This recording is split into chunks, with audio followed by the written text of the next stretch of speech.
At first, they look like any map you've ever seen, with roads, buildings, terrain, and planets. But look closer, and you'll realize that Texas isn't the Texas we know. Great Britain looks more like Westeros, and Maps of the Cosmos have a few interesting additions. This is the Maps of Imaginary Places collection. So this, for example, this is a rather large map. This is Ankh-Morpork, which is the major city in Terry Pratchett's Discworld.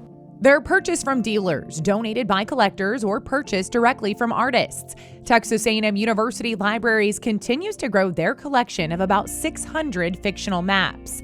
There are maps of literary history.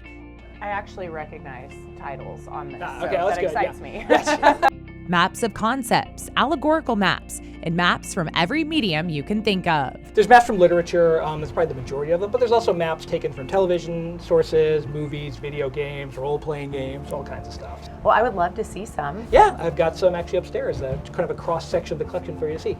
Collection curator Jeremy Brett says they have maps dating back to the 16 and 1700s, like a map of herbal medicines assigned to the 4 elements. It helps you visualize this concept, which in a more fun, memorable way than just, here's my list.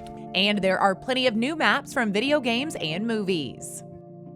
Well, I am completely geeking out over this one, the Martyr's Map from Harry Potter.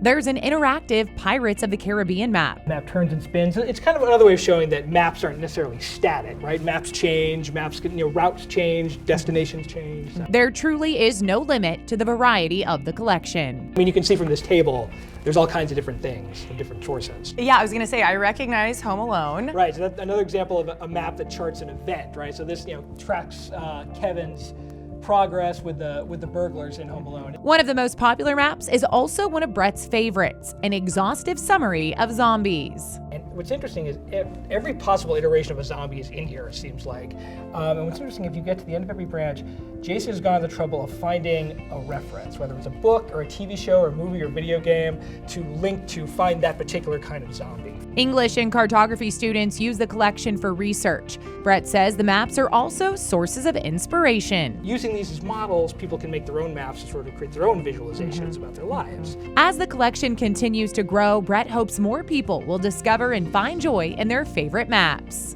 We have a huge and well-respected maps collection. So many sources have maps, so books have maps, and television shows have maps, and comic books, and video games, all these things. So it's clearly the maps are an important part of that product, and so having those maps is telling part of their story also.